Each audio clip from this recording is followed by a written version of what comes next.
Alright, abusia mambo bibia kwaba na memfa mbremege TV and platform we eso. Nyankopon enkoso a ehihia obibia. Na abusia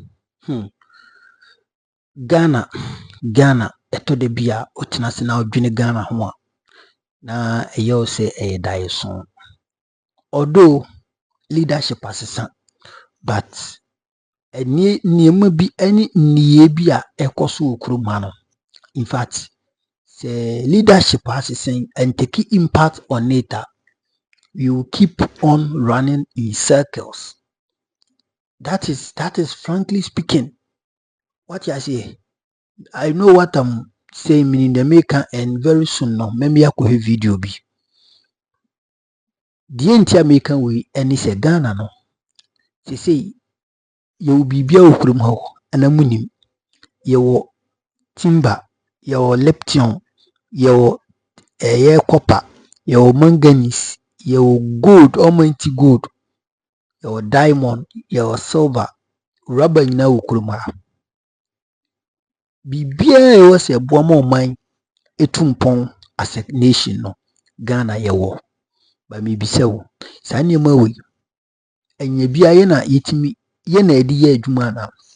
Kwasi boni fini kurumba na wabetu na wamaye ebi ohamu nchichemu num ana ohamu nchichemu dunson 17% ana 5% na omodi aboye ni ase.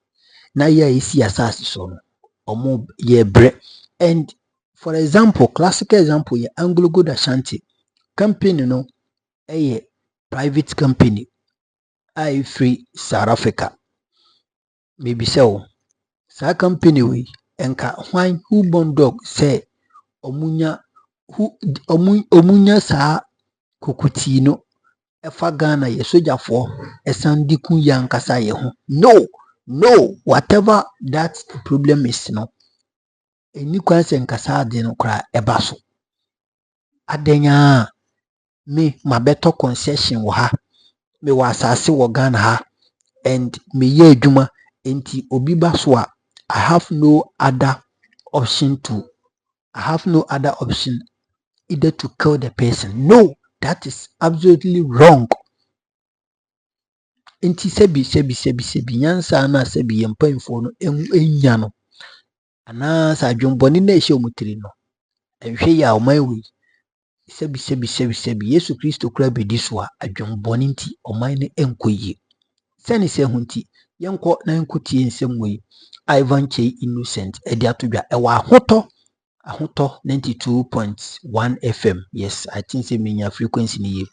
Yenko na yenkotie sa nsem no emfa yemfa credit no ema ahoto FM. What you say omo na mobo ya sansem we so yetimi edi besombo. Nyankopon enkoso wa ehihye koba another videos bi ho no ma me sen eyi edi akire na videos nko a what you say nko hwesa nsem na emfa bra. That's right. Because meant to be my bra men cancer issue no wasem. Free SHS data. And I think the raising the eyebrow has to do with the numbers President Nankasa in his last address Okotogu Parliament. That's right. The following day then the actual figures started coming up. And clearly it shows President the disinformation and the misinformation campaign what them for 8 good years and one and all twice.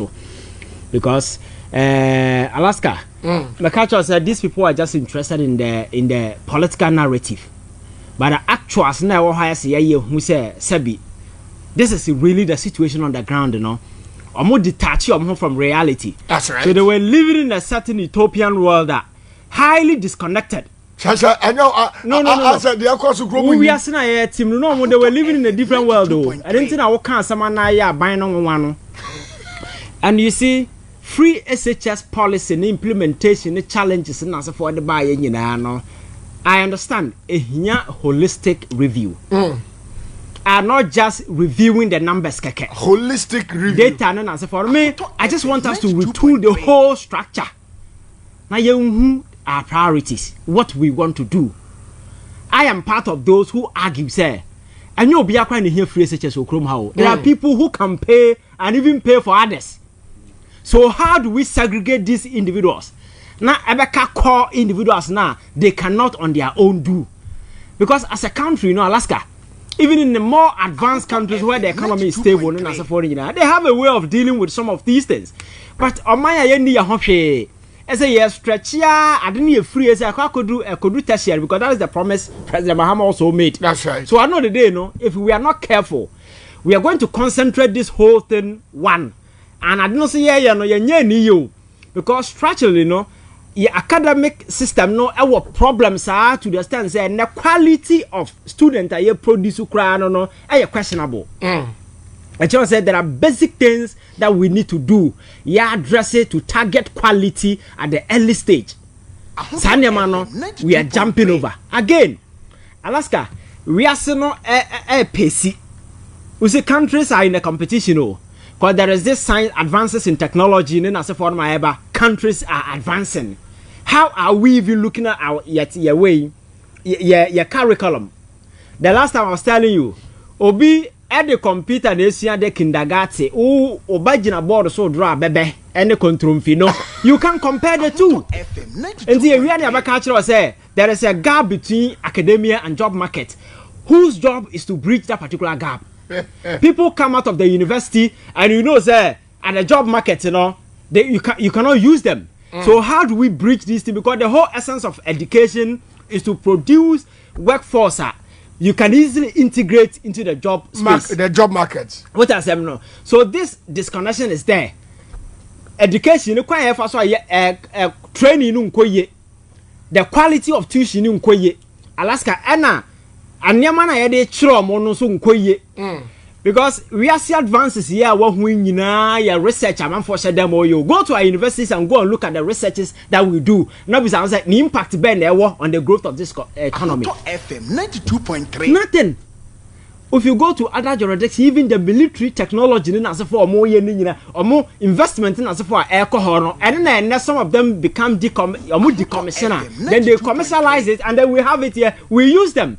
These are investment amount for over the years. Maybe someone say education, what are the new things are you focus on to come on stream?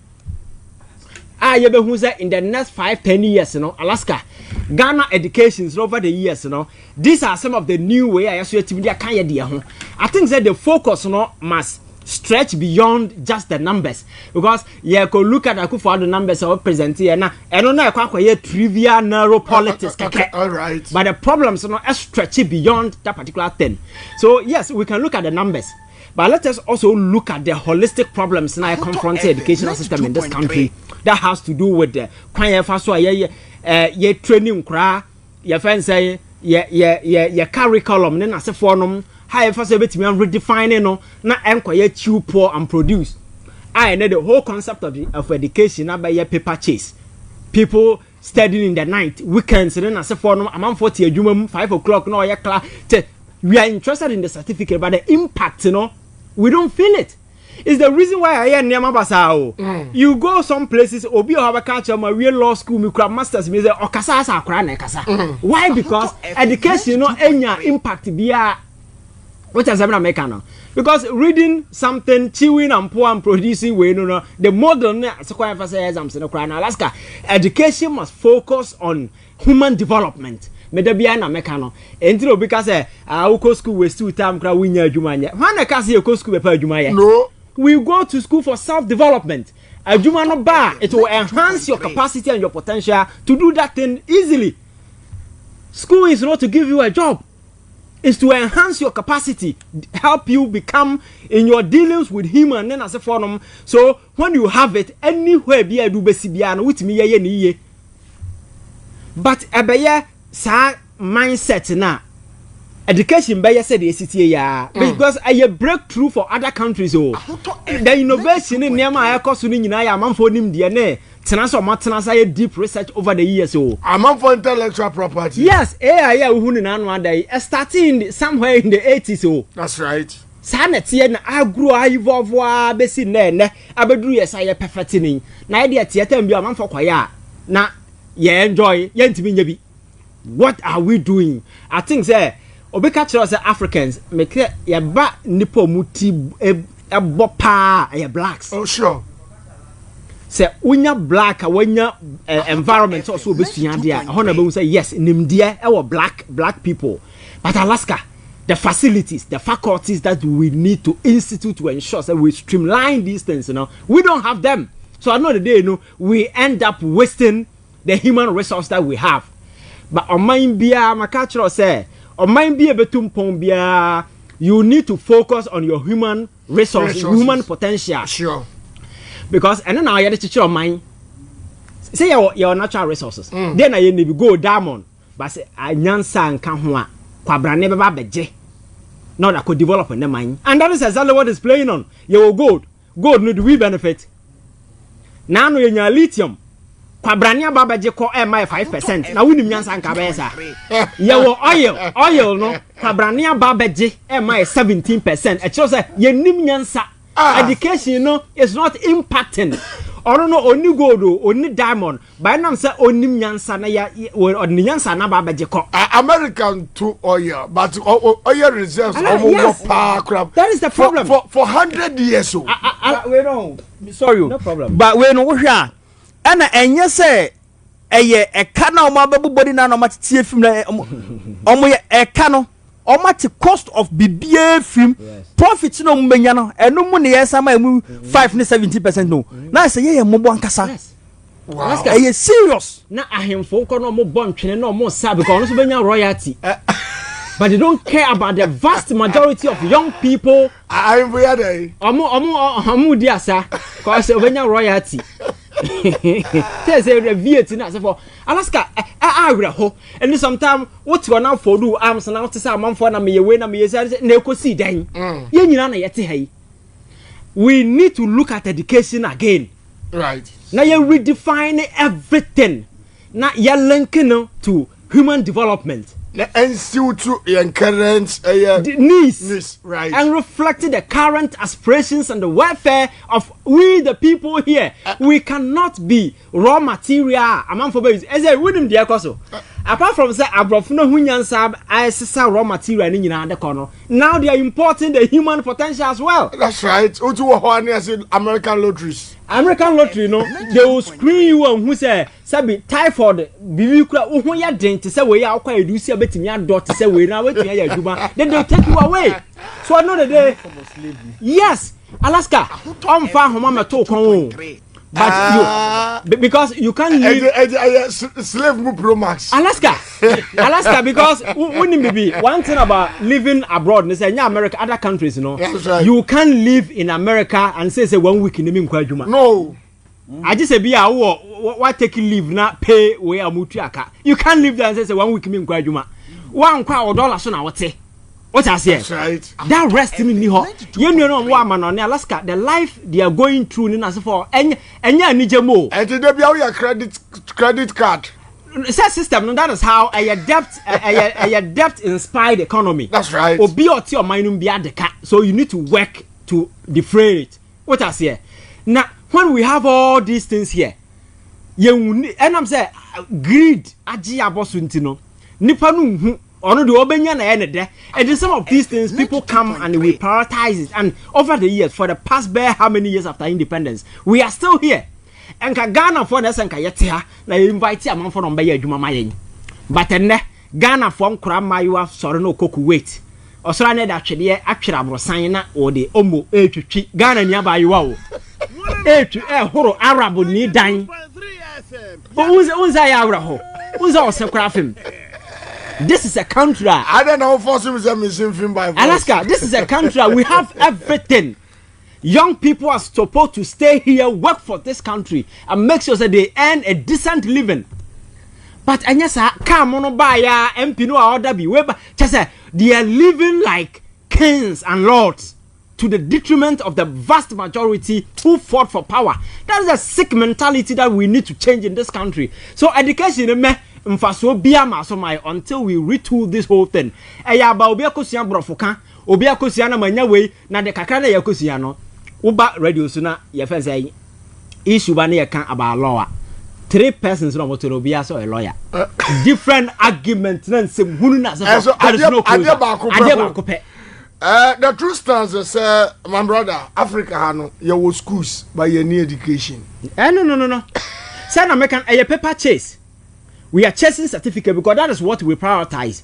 And as to whether say any impact or what dream and say when you dream no nobody cares and yen nyina yetu afra na yenamu na Alaska education will impact our Ghana so anka enu nie what are some na make no because nana do mu nyina mu go school and some of the decision na ba sa akura so I think say we need to pause too much of this politics and just that I think say free SHS problem na ya kan it's not just about reviewing numbers na Akufo Addo kan na kra na the whole thing we need to look at it again.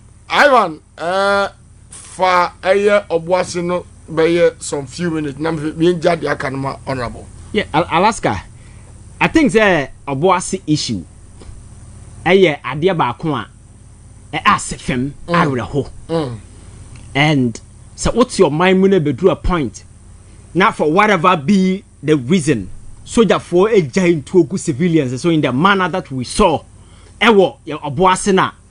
It take you back to somewhere your friends said 12th century, because in a modern world, yeah, you can't see this thing anywhere. No civilized dispensation ever who's anima wavy.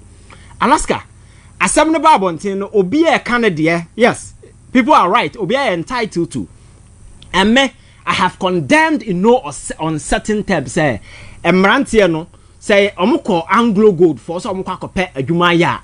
They had no right to intrude on private property. Exactly. There are several ways they could have gone about it. What are seven American? But to go to a private property, whether so begi and I say and yet allowed anywhere. But Alaska, say omoye that from so ye mistake. There is no way that particular thing would justify the horror and the barbarism we saw. Tuono mudi kunkra na normal gano eye G3. Yeah, the bow and some of the videos, you bow between an Avian at your petty. Show up to date, and this is something people sit on social media and justify. Say, no more then Alaska. Soldier for the last time where Makatiba had no catch about the use of proportionate force. Exactly. Yeah, the humanitarian way, military way, no war. Those things are there. The extent to which I'll bet you use force and as a form. Alaska, those are not the things that we saw. And again, now me for military weapons saying, so yes, your friend agree question on a spokesperson. Yeah, on and some Rubio the statement. So what done for no. Alaska, or true statement, tin or the Bible, tin or can say, and the guys that went there no were armed to the teeth. They were holding pump action. A machete, guns, and as for that is nice. We will believe that. But Alaska, in the same statement, you know, Omukun Crofonu, you know, we name more recover. Yeah, your friends say ammunitions, you know, cartridges are we shame no. That is the only thing they could recover. And my men on yet scenario. Yaba, meno ye hoodlums near Kura and the soldier for exchange. So we are soldier in a Wushutua. Ube shutu nipa or armed, meboa. That's right. When you kill the person will drop his gun. And it's a ukunipa 9 guns are supposed to drop if indeed they were holding guns. That's right. So in your report, you will not only recover cartridges, you will recover a gun. Yes. This is an absolute nonsense. You see, these people, no, majority now are criminals. Because Obi a criminal, no a soldier. It doesn't change anything. Alaska, winning Nyansa, me, I will. A statement who is now obtain one. Me won't let an open say no, a hunter. Yes, a Catanian sasso. And they are seeking they are seeking to justify this horror. So they are to protect you. Protecting who? From who? Citizens. Why? Nobody was wielding a gun. And I said it's something I would debate any day. Because one of the guys are not on more front line and okay, or at some point they even knelt down. Yes. Yes. Alaska. Almost surrender. Surrender. Now Alaska even surrender is somebody too. Oh, so you near we train no. Now say even OBA you to force now the first option isn't to shoot the person. Me Alaska. Your friend saying I've studied medicine. I've studied human anatomy and physiology. Meaning nipa parts ya obo and you only papa about meboa. Now, say Uber Fatwa Bonipa na dream. It means automatically you want to kill the person. They were not trapped willingly. And Omuko say omo kope omanu Dabi anyway metiwe mame about 10 anajo ene ye say kosoro ho no me akwakope ya no aduane edi enti ye koye no ye kuta ye chisel ene ye hama ne de koye enti ye wula inside wo no e kwan de uka kwan de mu kese enti ye wula ka kwan no afre na ye ko bebi aya amena na ye de chisel ne hama no ye de tutu no afre ne ye ko enti ye kodu ka kwan ne mu say na ena soja fo ne bae enti soja fo ne be beduru on e mu park distance ya approach soja so ne ye so ye mass enti ye mpay fo mu di anim no bia bukoto je say ya no bia bukoto be ena obia pagya ne nsa say enti ye mu a ye mu di anim ne de soja for this spray mu na ya machine gun no mu use o enye say one shot ne mo e straight gun straight gig ne mu ko mafo so e ba sa no ye na ye dwane what you say do no so ye fa wule mu no e so enti ye wule mu say na ye dwane say no idonya ko still soja for ne fire enye say obi ko ye say ya na bullet na soja for ne fire without no reason ye nye hwe ye say bia Alaska. So sana kono That is the horror. And yes, obeku na we have you adwira. Adwira wan gudu. Civilians were fleeing the scene. Soldier nia bunkotodwe ageji no e bonu to wonati. Commission ne bae no. They gave us absolute nonsense. Then the whole thing died. We have dan pare ne nkrofo. Ewo ye fe say enkranza. That's right. Abrante no mkoche ne dem anopa no.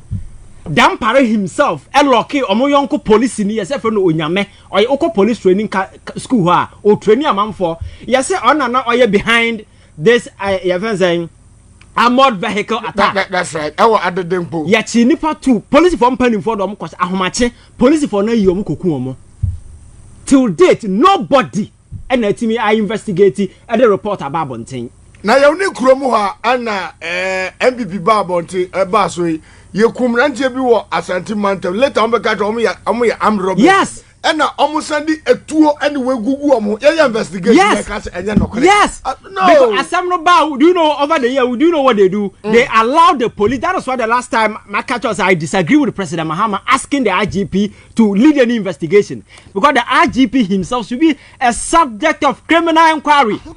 The police cannot investigate itself. As I was saying, they wouldn't report in the buy no. They set up a committee na your friend say high court judge and another that. Yes, so and Semna Ivan Innocent Kano, he is absolutely right. Ivan Semna Kano, 100% or you're right. Because free SHSC, me, the me say. Yura Jones will be review and review ye. But ye were aristocrat binu ukruma, the elite your uncle for binma they can pay their school fees. So why don't you call those people? The moon be so we say, hey, and Ghana, if you think you can pay your war school fees, let us know. Then withdraw you from the what? From the program. Na Adam Kwadana said your mouth for any BSN megana miti hey. Na omuno enye den entimi entua anase omuntu abani ntua momo na even kra no ho hinha no mo because isi am no kase skani bi ho no ma de ba kosi haya ono no obenya nkobeka so obetua na ade because the kind of treatment omode man wo omode man ba wo school na ni nje ho ebia me kase enkora mu nu aduani nyina enkanka kufa do tisu na isinye ya na free so akufa do tisu aduana na omode man kwada isabi omode ma okraman bakra na ohwe na ondi obehwe aduana wabunu nchie sene se hunti aduana no enya akono aduana no sabi tasteless enti sikani bi betuma akasa me ba de me ma ne nyesa adinti no me de me hune nyina be ma no. So why don't you come out with such we know suggestion no na yenhwe nkofo do o mbetimi ahwe o ankasa o mma na omuntie school fees no. It is simple as ABC, but ko bibini also what waja to no so enso onye niye enso onye den onye niye MPP for propaganda no me see asase and how omokasa no omobekasa abre papa because misre te nyen twandru babie o but the way omoni si abra omokasa no Obubakasa obika Bena boy na dem go talk tire. Dem go explain tire. Yanko na yanko hesa video Kesben FM na omoboa ya yensu yinya sa video we bi e de besom wo ye koba edina kan nyina ebeto aso e wo yem platform we so esia the account of what really happened atoboase no owura bi efen Haruna wama the vivid account what share the course how the course was site ono na odi animu bi eye the soldiers no AGA anasa ngurugo AGA ngurugo Ashanti omu soldiers no etimi atwintuo tisesebi omu yiwo horror ana huwo movie no ayara hosem yeni kan hwe sa Kesben de enwi na yeko yewia enu nso Onua TV eno moboa ya sa nsemwe itimi gada because ensene bae no obi e kan de ami se munya information na nkasa obi e kan de ba we de no ka ho bi odi animu bi o site ho bi o campaignfo na omo ye den omo tra border no ko nkofo na saase so no eti no onim bi oka yeni kan hwe Kesben yewia na e de Onua TV so atwa so yakopon enkoso a enhirihiro bibia gina ho ntumi nka hwe at the end of the day wo koyi bibia one na ban na wo power oba begina nachi ama wan hwe ya wo police ni kro no wadwuma bebo wo what I say enti there should be an act ebe explain ana say ebe kire say aban bi sesa tumi a wo a occupy certain office bia no you should be held accountable render and as a hand over peacefully Juma de bia edi share wo sabo bia no hand over to the incoming friend saying authority and person no na juma de nya den enya smooth ni nyina no sabe yenye but yendi and the greedy aspect of your friend saying being into no nipa bi power ni change hands and no start we office ho no air conditioners yen call original office ho kra DC yen nsen yan ministries ho hwe DC air conditioners sabe a whole regional minister nka wo so ko tena ho ne da hwe ni ma sisi ho. And don't say blame the mom now. We banana we are not the okozu we are called. Oh, you not more of a so breaking now, also we are near my because not by naba. So protecting him anyway, thank you very much.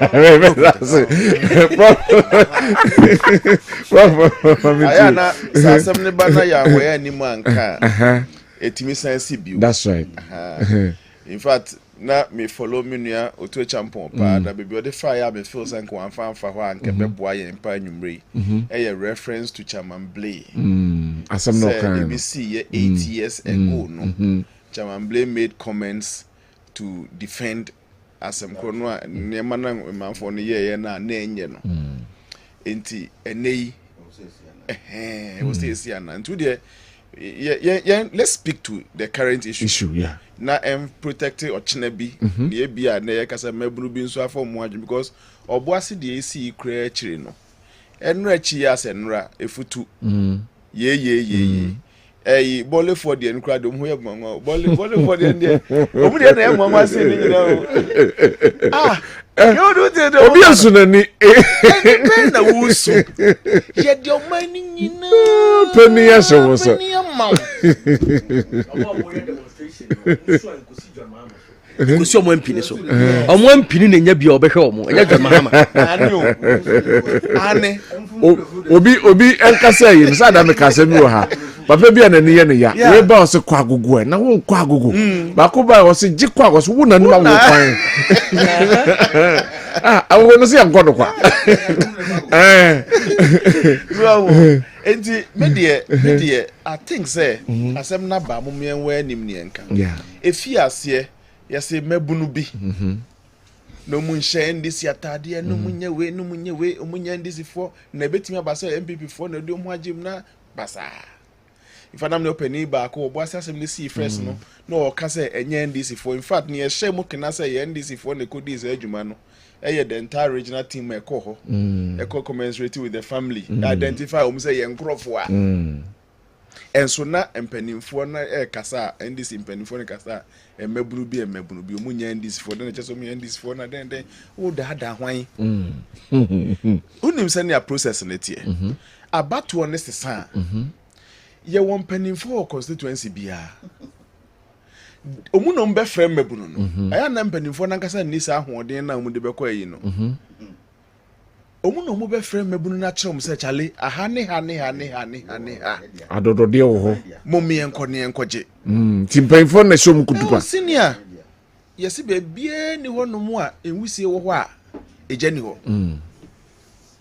let's not be pretending yen ka no krenchire ye ho all right in fact mpanimfo bebre no ankasa ye because omunim ni ekoso ne ho bi okay omunim okay in fact me nka se me nua akwasi nana eka enim obuase de ne ho bi but se nyo no kra no a mpanimfo bi wo obuase east and west constituency ho omunim enim ho bi all right omunim ba ya momien we enim ne nka e ndc fo na eye sa ne ma ne nyina from nkura aduane a yenko sesa nkodi from hefa ni nyina no eye ndc for me antiase MPP ni bia ni ho no mu a sebe ni leader otuso mbo ho ban however you may want to call it but whatever is a non starter so mbo ho ban so ye de matrowa ha se Hosea 4:6 nim dia me manfo ninti na wo yira in fact perishing no a lack of knowledge here. Unfortunately, sa perishing we dear. Ama akra ni bi kura kwa omunsan kura emebio. Shema. Sho yire na yire nom ni ade.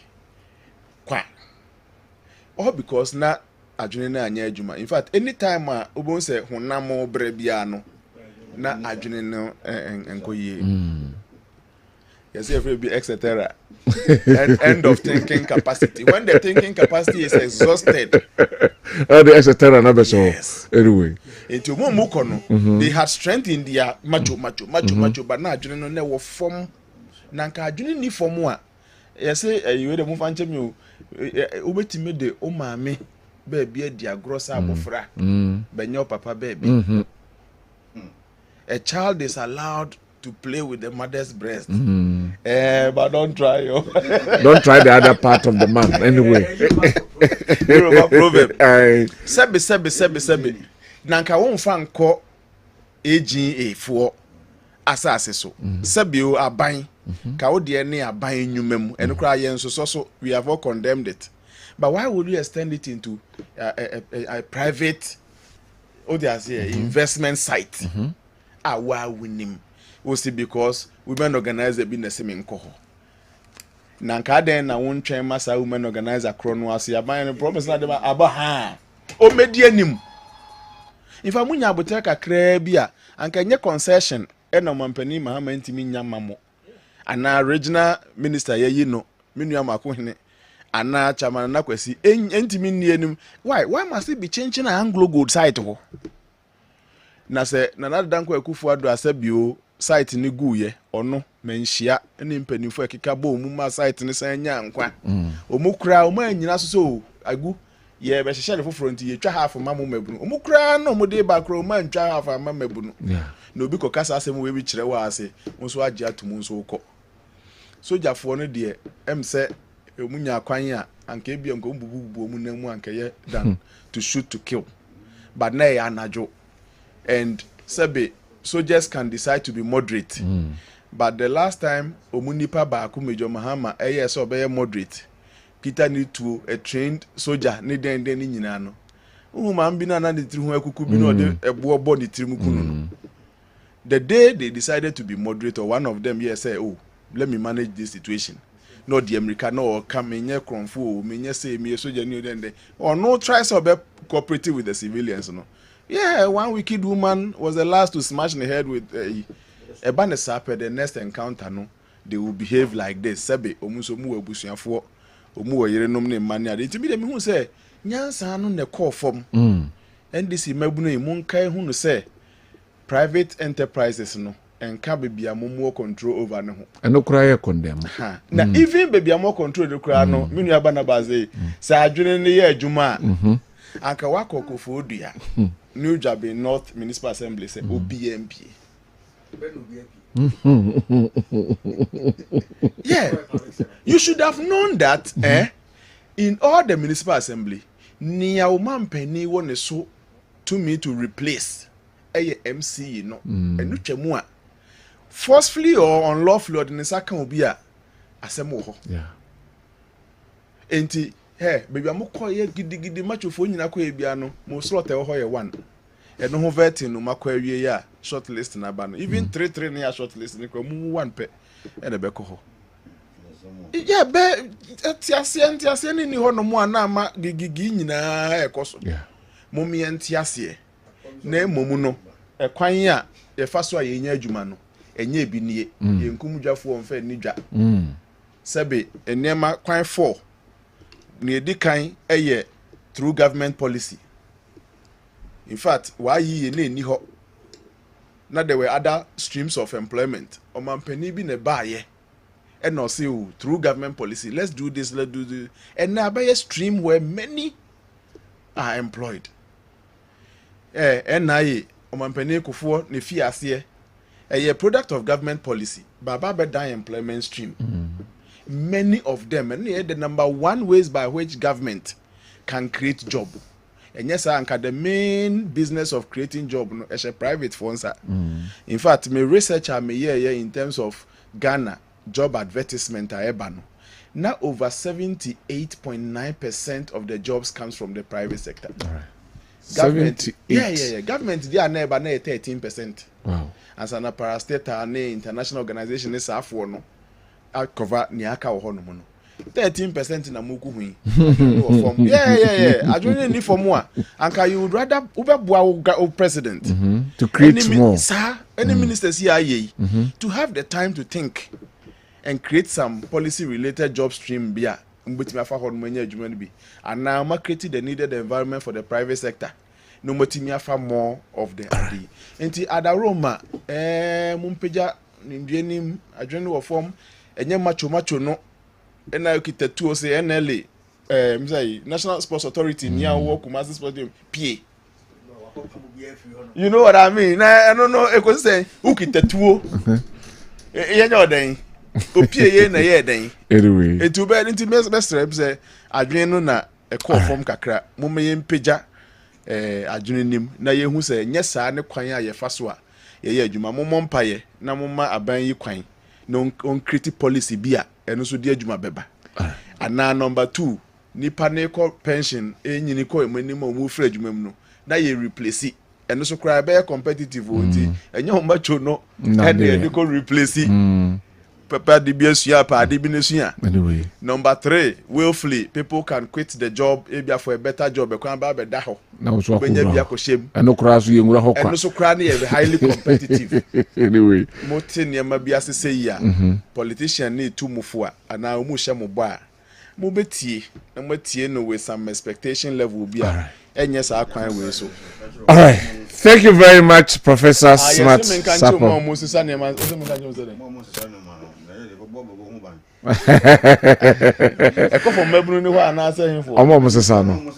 Anyway, Professor Swasapo, Director of Research, Innovation and Development, KST. Prof, thank you very much. Na Mada Dr. Barnabas Adai Amanfo BB, lecturer Akantapia Minka University.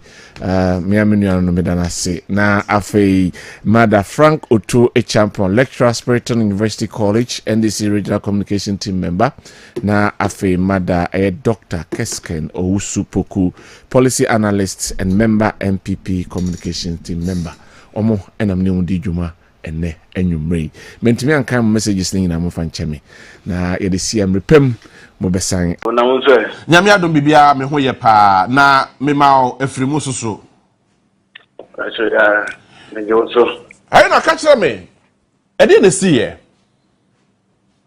acho we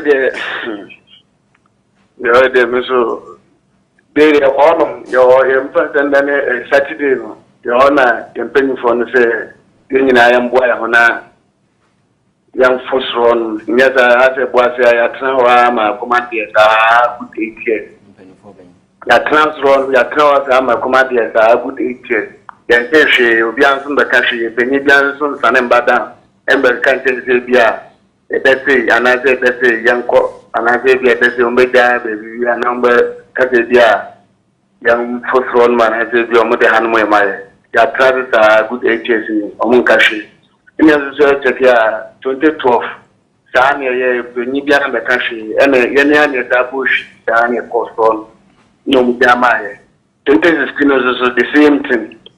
Shabi me saye ya no musaja be manti yana ne tena sdadi. Ya yende ye tena sa akombede ye mba school fees client mintua yensu ne nyama ye bibia sese. Arewo ye tosa intimi ye maame mo fo no bia ene se sa dia ye be ko no. Ne nyina ye sole ye boa ye hono ye ko ye duru ono mo no. Ye ko no bia nkita tuo obia nkita se kan. Nyabotre. Harina. Yeah. What's na munkuta true? But soldiers force na munkuta true, ekuta seka, ekuta jan, ekuta niama bebre. Yene die ni mu, me na me die ni mu ye me kan ho bi me kan mo die ni mu no. Obi nkita true, obi nkita seka. Obi boba pro obi an ni o tamo boba to ye. Yene die ni mu, ye kan me kan mo die ni mu no, rubu so mu a, me kan mo die ni mu no, obi nkita true. Nti drone no ye drone na as ye wura fence na fence net no mo da je ho nti egbo wura mu no e na first car so just first car ba ku din kai ba ye no mo ne be kasa ye o mo ne kasa si enjai no ne si yo ya ti e be jai bet o mo ma mpeni fon man so mpeni fon o mo enhwe no mo nkari bi na da enche ye so mo si enjai bi o mo hwe no mo mpe bi papa bi nya da enka che ye o mo nka hwe ene jino na second car ta baaye the second car na baaye no mu video ye o mu video ene nso nyina ebubu nkotodwe ene ka ti awon fo so bia nkotodwe ndi ene command obia ene command o mu so mo nkotodwe o mu nkotodwe nya de da from ne pom achaw ene gutu aye pom achaw ne gutu aye pom achaw ndi third car ba ko ene baaye nto no baaye no I don't know say ni nim de ataka ni o mo kan se bi aye rasta ya rasta o se so ndia ya rasta e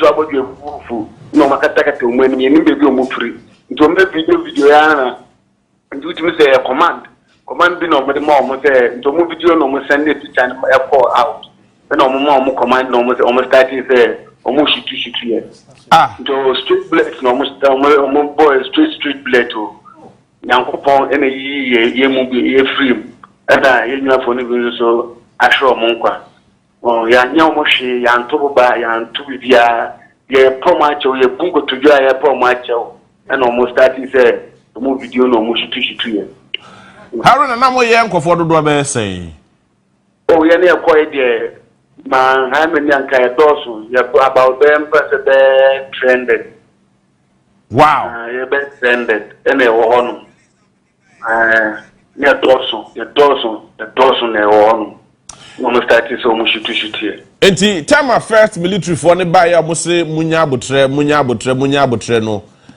ede na mo so mo ye catch mo say ya te ye de ye ni hwe ka betian so ni omunni asem but omo friend penifo no man so penifo no na ko mo penifo no bi no mo so hwe no mo nka bibi papa nche ye ida say on baka say bi e be on be ja bibi say amaye ana say bi on baka say bi e be say yemfro ana say bi e bibi say beti anteshi omo so man ka hwe omo de no say omo say nya abotre ntini wa hutumi de no mo say twen ada kaso so on baba be kan wa na say bia bibi sa be de o man ka hwe yankreye o man ka hwe no ado mo say entu yebo na ede na mo ye ya share soldiers for na bufu o mo start so mo shoot mu no yang ye bibia bla ya nya bibia ye de achopa na ye po mo na say soldiers for say na mukuta jan mukuta offensive weapon obi en wo kitatu so obi kitatu a e bia ye mu bi ene kitatu na edi enimu ba yenso opie no kitatu yena na edi enimu yena na elidi omo mekobi mi tine enimu bi nyankopon ena enim do ye no yi mi free eti etu odi bi ka wa na se etu anka o pacho mi de etu anka mi de na me no ko etu anka mi Na mura mine in the inside. Mine is or mura inside. My own mine on the abandoned area, on the abandoned area, on the on Crampo in a room, Ocean William Crampo, yeah, Codon, Manasa, the mine inside, on the abandoned area, on Crampo in Cusian, one end, the Adina one, on the PA, no mines, no PA, no one, or mines worker, not the old until the drum Crampo now, not the mines paying you to all Crampo, I be you. Because on the mind work could run my no problem with my tunnel. You know, a problem about the unity. From the abandoned area of Bianco Honum. I see. Work at Bian or Bahonum.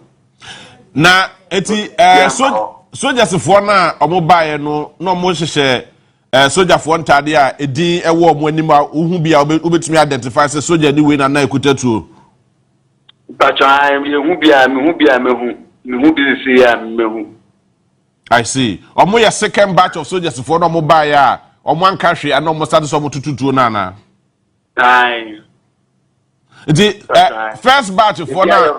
If you are rasta now, if you are rasta. Soldiers for no. Ah, also soldiers for the be rasta. Which means a video no video here no mo send the call out. Omo send it nipa no commander no video here. And I send it to your call no yeah no. And any man command say they should shoot us. They should kill us. Ah, there be Aaron and Amintia say, what's a soldier? A binum no my rasta.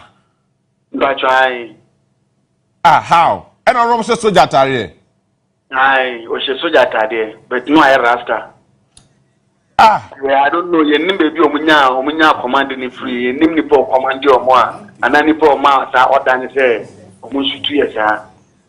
But first military soldiers for Amukoto Moho, the Omonemo Kasa ye pa. Omonia Kasai, first car, your coin the not car be in one day, your coin military car be in ho. Jenny John and I, John me can say, in case I push out, and you be piade.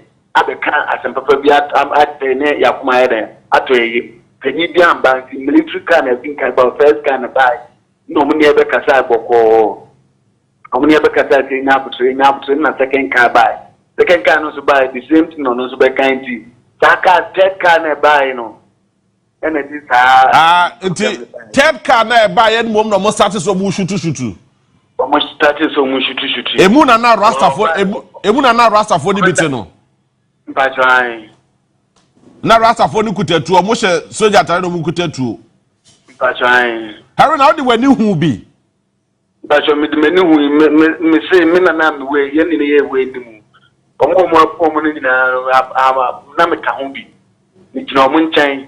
Ni omo de na jina on ye nyina na ebu nkotubi. E wo fom mo ntime nyankopon lucky say me da fom. Say bia ye da fom apacho. Soja ni do chiwa otimika set a form nti ende ya we say soja ni chiwa obetima ka chiwa set a form nti sa me ma ti say sa dia enda form obi enda form because soja ni otina no so tina ho nti say bia obetima ayin bibia na say bia adi obetima banitri nti me da form je form na me da ye no ena ma nyango ena yi me free enti omo Eti na soldiers for no mo shootu ye no mo shootu on target and so mo shootu spray for. Omo shootu on target, utumi so mo shootu ye o target a utumi so mo target say e bia ni power ni department o mo shootu omo. Na if you walk hospital, akwa hwe se bibia e boko owidie mu de. Ba try. Yeah, boko. Okay. Na mi ado. Na yese bi no mu ewura pit ni inside there no kre. But you be no round, the coin, and penny for any idea, no near command, among from boys say, if I hear dorsal, it is any young share, near Cassancho, my if you abuse the papa, they have bad. Ever sat lay and younger sir, into near say command your move. In the patch or near say command young go for your squadron. Say, if you be uncle baby, we see, shouldn't be answer on see.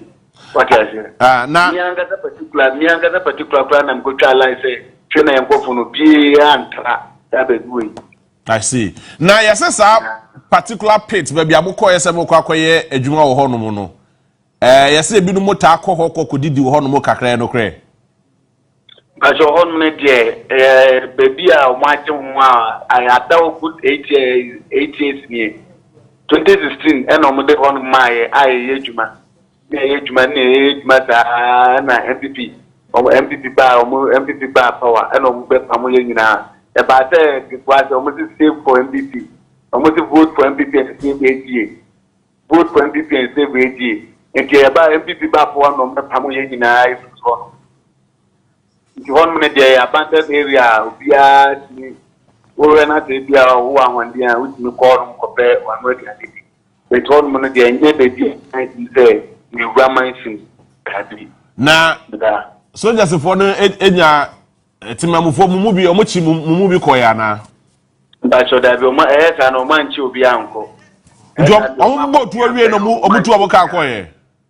Now, maybe I know Mutuamaka, dead body in a month for the town. Or who in Crampon and Caribbean Comunja and can perform at a spot on Crampon course with the Crampon. What a bang will be a normal margin on the Tabishi too. So, Madawa sometime I wait. Oh, no, as an on police for your police for penny for buy, and on the 4 farmers in more, and on going to some Tomuko no more woo on. Let's add there and give it my sleep with more life. You say, see, woman, but yeah, first have to say, rush one. Necessary course with a man. The police for the bar on and on some coy or maybe so much no more. Now, Haruna, also you're one of the leaders. Yes, Captain Efrem Mokacham was there, or Shemu Kutupa, Samu Namunko, Namunko, good this outside Tonum. By your nano credit. Who is sure? Nano credit. By your nano credit. I see. By your nano credit. Now, when was the last time Captain Mishia Mokacham was there? Munko Namunko did this happen to him. Nano credit. Omubua. I see. Nano credit. Haruna. Blah. 2016, I will come once and say, Namuko did do a hormone. When they hormone mamu. Home penny for 89 jar on my. 80 for none jar hormone de mamu. If 1 penny for 9 jar on my. 18 penny for 9 jar on my. That was 2012. 2012 was so much at the same place na Esad my. And Esad did one 29. 10, 9, 13. No, Mr. J. Honum. And as I now on 16, no, Mr. Jamai, and I age money 6 months. But baby corner 6 months. Baby corner. Oh, I see. Baby corner. I see. Haruna, me more free more now. Finally on this. Baby, Bokoye no, Ehoye babia, Angogo da Shantifo, Eye Juma or Honomo debia, or Mudo machine be su Honomo Juma, and an Akamura Honomoa. Sad to your Jim we see Nana. That's what I be. Omoya Juma, Omuya Juma, Bla, Omuya Juma Honum.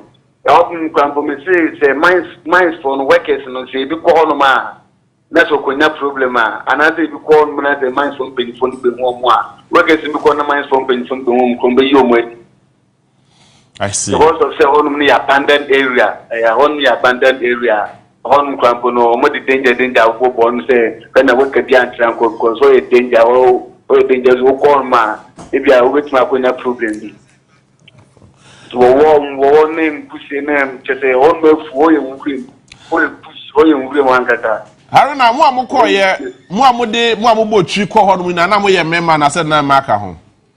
Mbema na koy, mbema nko a, na mma bia nka ho. Ba bia nka ho de. Okay. Haruna ma me na wase. No more o man na amfo pepo no anko so no de. But no mo so ye ati. Ye fo wan anwem. But Sisia yese nkofo 9 and afiri mu anase ebinum da so ho no mo a omo ho omo afiri mu na mu ni mu ana. Ba jonkofo 9 afiri mu Sisia na omo so a omo prepare no so no doso. Okay. Omo paper, omo di demos doors, but if you ask it, so what to more, the end, and one practice into my. All right. This is the emergency, emoji, or confirm chairman, or here.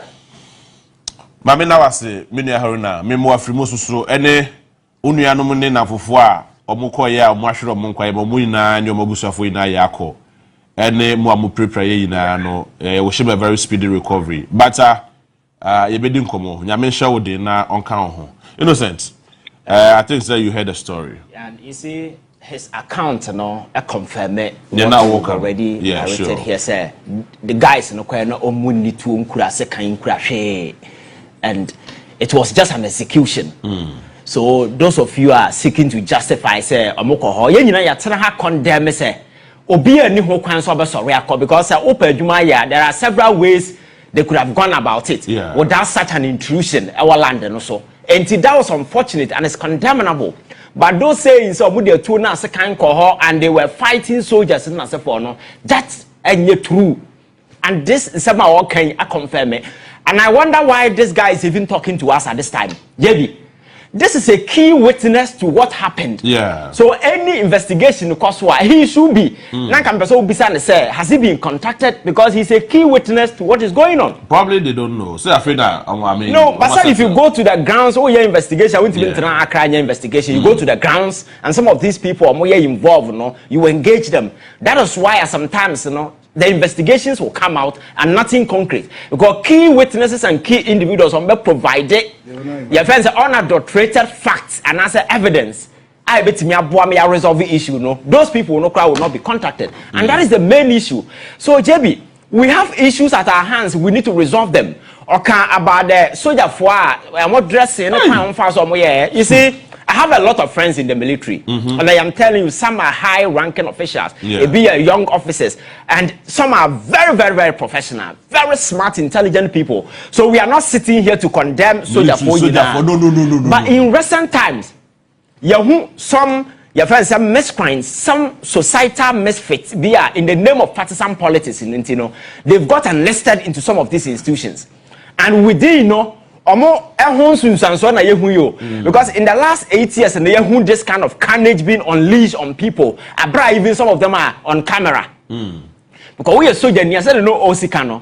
Say crowd, I angry, then I say for my training, that how to disarm and I say me calm people, then I say for them. It's not always about me coming shoot me too welcome.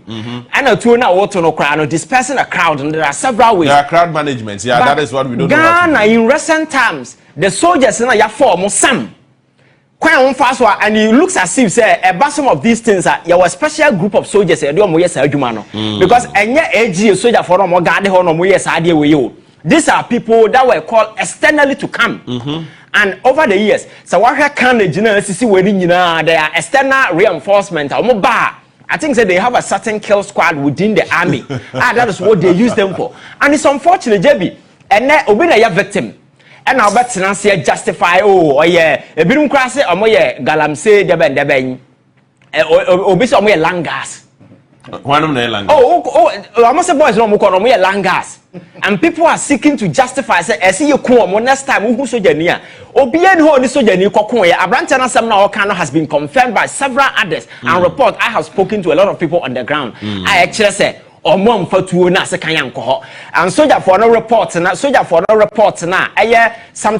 kwashi or one signature shasi no okanya agri kwashi exposed to the military say indeed the guys didn't go there with a single gun because in komuku omo no they will recover them so says you be a point and state institutions can lie a very dangerous state institutions can lie because we've seen the police to cover up criminals and other activity. Yet, a soldier for you say, or more William Van Way, yet police for me, you do share room. And a certain mysterious circumstance, you are Machiko Bomu to Kuomo. You intimidate the investigation with Kruma. And what kind of country is this? And then you be police in here, or suspect in a crime. You could Homachiko Boni to Okuno. Now police for the statement about then it ends there. And we live in a democratic country. Tomorrow it could be you. What is here? So don't seek to justify this we have condemned the act of these guys. Makachiro and partisan politics and it doesn't apply now. But we cannot also overlook the genuine issues our ground. Yeah. So over the years, you know, say obi ba beje wasase no ya wonni hu nim de say o eye ne de solve. But because nim de aba people are reading, you know, they have come to appreciate the social corporate responsibility that they own to the people. As Gold Club, no, say I'm giving it out, and then go team no ever. So the youth are idle; they have nothing to do. And these are some of the things that you need to look at. Is the reason why the last time now you can lithium concession once a month. Now you can they need to own it, and they maybe employ people to come and work for us, because that is what other countries are doing. Argentina recently, you know, discovered lithium in higher amounts. Yeah. They've hired Chinese companies to come and set up plants, and then they give them the work to do for them. I don't know, they own the entire thing. Lithium, which is a new gold, because the world is going green. We've sold it out because certain politicians want to do quick business and go away. At the end of the day, the activities going on the ground, you know, it's the people that will suffer. I can sit here and say any single person living in Obuasi, you are in danger because of these mining activities. Toxic, emissions, and then stuff for air so. And you don't sit there and say, if you're living in Obuasi, you are at risk, because the health implications of some of these things, you know, are you quite sure? And the people deserve. And say, there should be a way. You better go about it in resolving some of these issues, because mining companies in other countries, you know, they have a way of paying back to the community. In South Africa, it happens there, and there are some areas or give you a percentage of your employment to the community people, social corporate responsibility, and several others. Nipa no mo hu sa niema we they are exposed to some of these things. If you don't do it, I think the existence there is going to be a problem. So going forward, I think that these are some of the things I say share. Now your mining regime, no, and you're just mining. Oko Atuabo ne other places I hear those. There's a big in Neman or baby I hear the gold na at for diamond no air concession now. We need to factor in the people. More the community people, how do they benefit in as a forum? Yet me yes way in the future no we yes way. The see and yes was a BCBO, and they will come, the youth will rise and they want a job.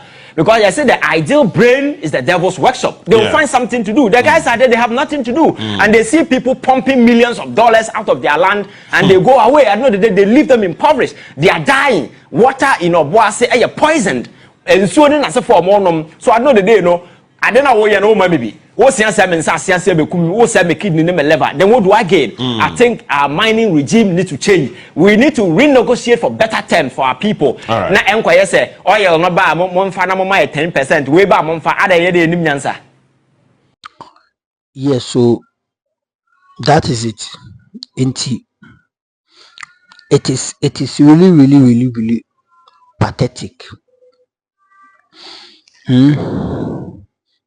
Eya tini papa utimi twitu edi chira oyonko so ten sabi edi nkwa na yew adwembe nkwa na datim adwembe nkwa na datim ente utimi yesade no. It is really sad. Sasem we I will see who the Pumasibre. I was a sasem way. You the Pumasibre. Sanko Fono Mudi said, man. The corporate must be brought to the law. The corporate now say Omudi Sansam Fono. I will say Omudi Omujinum Redenim, and they must face the consequences, because Untimin Kubi, Omomukubi, Omomukumi, Obi Papa womb, Obi brother womb, Obi near womb, Obi breadwinner, the area who know, Obi breadwinner,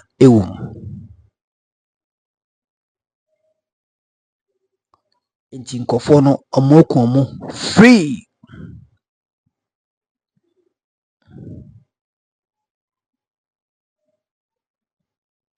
Ɛyɛ awerɛhosɛm adan a asase no yɛ na ɛyɛ dea. So we have every right, every opportunity to kill whoever crosses our boundary. You see, that is absolutely nonsense. That is absolutely just I don't know who you want to say. Anyway, in himself, no, you John Germany Mahama, you president of Ghana, or the nine SSO. So we know say investigation no eguswa ekoso into the young prayer home and to tomorrow. But very soon no, you better the because MPP for let me tell you one thing. Dede na moti achire ye ne mboa. Dede na mo MPP for moti achire eye no. Emboa mo. It is rather taking you back to opposition more and more, far away. Because more for opposition is here. There was a moye ni se. Mu party na apratiti apansam no. Mu party na enye lucrative bill no. And there was a moye den. Mu finding a way of fixing it. Mu party na emu achiche hu. Ama obi e kanedie no. Asat enam no kese kwa no. Munim se Dr. Muhammad Bomia ena mo dini beba ana se Yewura Kennedy Japan because enkofo bi no ma hye debate bi ase enkofo bi no ma hye protest bi ase se Yewura Dr. Muhammad Bomia ba biwa party besia ko opposition munyanti o se baka je se Phyllis ye have ne nya Phyllis enkofo bi no kan se bi se Kennedy Japan and the party n'anima party besia ko opposition ebi so ka se Kennedy Japan ba and the party no mu beche hu. So all these things are going on. We na ekoso, but you have chosen not to talk about it. All because Master Committee be our moody say dumano. And let me tell you, you are wasting your time on unnecessary things. Send say hunti. You know say obi a wahwe asibia no. Obi a ohwe asibia no. Obi a okọ ohwe asibia no. Onim die ekosi ya ema no bo ho no. Ebia na bibi da ho ena ne nan koye de ko poli no. Enti se bibi da ho no na nan ko poli na. Do you still look for the ema ohwe ase ana bibisa? Do you still search for ade ema ohwe ase? No. No, because already you knew it. Already you know say we aya ade amenan ko bo mema mehwe ase. So what should I do to that? I have to take it off. MPP for NPP say Dr. Muhammad Bomi omodi ne bae no mulusu ye. Because enkofobi sabotage omo campaign because of Dr. Muhammad Bomi. Secondly, they know very well say mismanagement sikadi ekoso ewo mo ban mo eno mo mulusu ye. But the main factor was say omodi Bomi abidi animo because people told MPP in 2023 brana omukuyi omo flag bearer omo catch omo say hey unim na modi Bomi abai beto atiamo. People told them and they took it as an say omo fan like a what they took it like joke.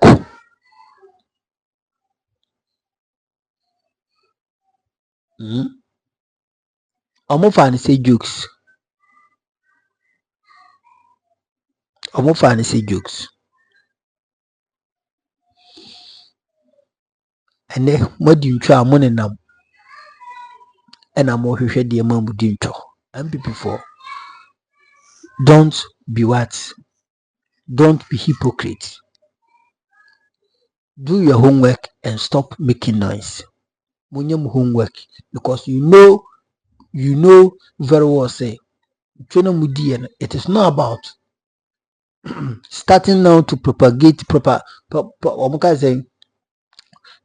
propaganda na mo ahye ne amode ko MDC for news no emfa, because you have a huge assignment. You have a huge assignment to work on. That is your flag bearer. Because as at now, say your flag bearer is not yet settled. Because Kennedy Japan, then crop for Egusu, Bomian crop for so, and people have vowed not to allow any northerner to lead the party to win power. That is the most